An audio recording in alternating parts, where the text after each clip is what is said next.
The Balrog is without a doubt one of the most memorable and visually impressive characters from the Lord of the Rings trilogy.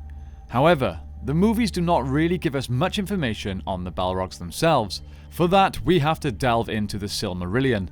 So in today's video, we will be revealing as much information as we can about the Balrogs. Let's get into it. Build me an army worthy of Mordor.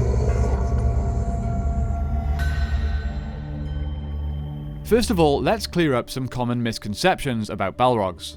I will start with the obvious ones. Height.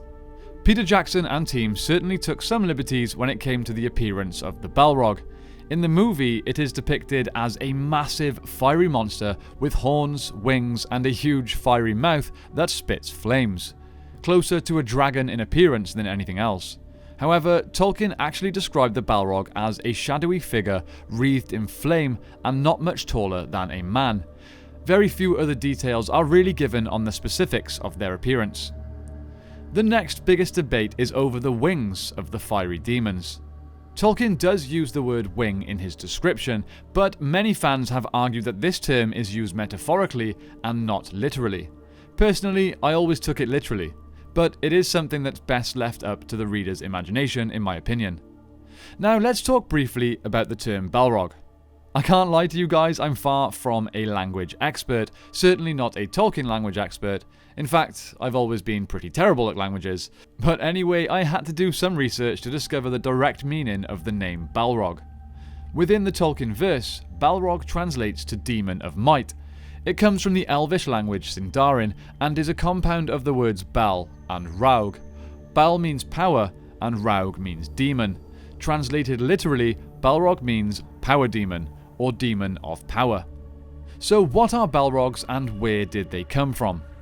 For of the Mire, many were drawn to his splendour in the days of his greatness, and remained in that allegiance down into his darkness, and others he corrupted afterwards to his service with lies and treacherous gifts.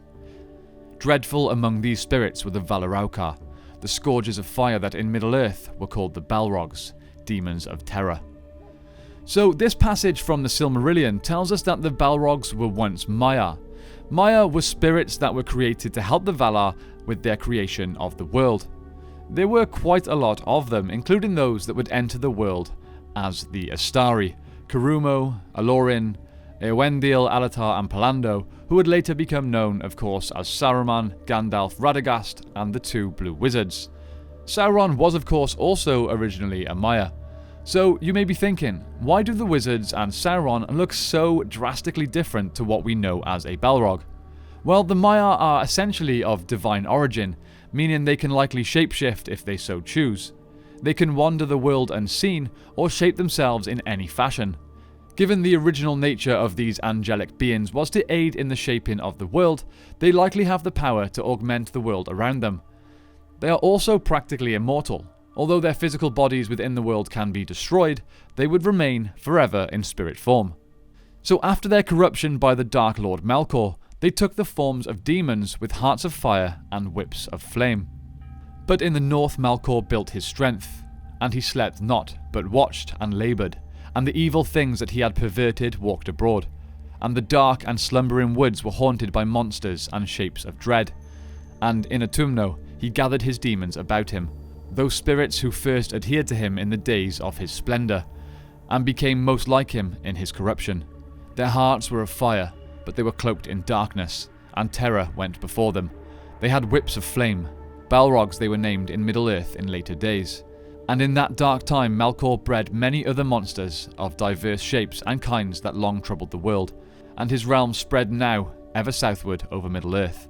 The Balrogs were used in many key battles throughout the earlier years of Middle-earth. Melkor gathered them to him after the fall of the Two Lamps, and they dwelt in Utumno. When this fortress was destroyed by the Valar, they fled to the west and hid in the pits of Angband, awaiting their master's return. When Morgoth and Ungoliant escaped from Valinor many years later with the Silmarils, the Balrogs were still awaiting their master in Angband. After Ungoliant threatened Morgoth, his cry was heard by them.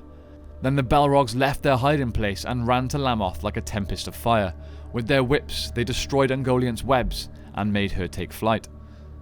The first time the elves encountered the Balrogs was before the First Age during the Battle Under the Stars. After their initial victory, the elven lord Fëanor pressed on towards Angband, but was opposed by Balrogs. He was surrounded and fought long against them before eventually being mortally wounded by Gothmog, Lord of the Balrogs, who, fun fact, is the only Balrog known by name. Though Fëanor's sons fought off the demons of fire, Fëanor died of his wounds soon after. We do have a full video on Gothmog if you're interested in learning any more about the Lord of the Balrogs. Now, before we approach the end of this video, I want to discuss another topic of great debate in the Tolkien world. How many Balrogs were there? Now, they were originally intended to be extremely high in number. Christopher Tolkien states in his commentary on The Fall of Gondolin that the early conception of Balrogs makes them less terrible and certainly more destructible than they afterwards became. They existed in hundreds and were slain by Tuor and the Gondothlim in large numbers. Thus 5 fell before Tuor's great axe Dramboleg, 3 before Ecthelion's sword, and 2 score were slain by the warriors of the king's house. In other writings, it seems as though Tolkien may have imagined even more. There came wolves and serpents, and there came Balrogs 1,000, and there came Glomund, the father of dragons. As the Legendarium became more consistent and the Balrogs became more formidable, they became far less in number. In the end, it looks as though Tolkien stated that there was probably at most only 7 that ever existed. In the margin my father wrote, there should not be supposed more than say 3 or at most 7 ever existed. However, it is worth pointing out that these texts came after the published Lord of the Rings, but predate the material that was used for the published version of the Silmarillion. The exact number of Balrogs is therefore very uncertain, but Tolkien's note above seems to have been his final word on the matter. Okay, that's pretty much it for today's video on the Balrogs, my friends. My question for you guys today is this. How many Balrogs do you like to think existed?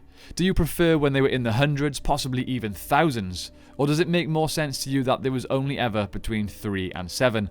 Let me know in the comments down below.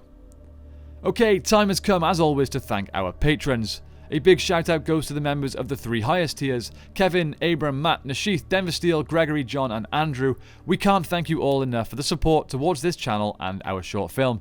If you're interested in supporting yourself, you can do so via our Patreon page. There's a variety of tiers on there that you can choose from. Finally, don't forget to go and check out the Tabletop Alliance channel if you're interested in seeing us play some Middle-earth strategy battle game. It's super fun. Thank you all so much for watching. Don't forget to like and subscribe. I hope you have a great day and I will see you next time on The Broken Sword.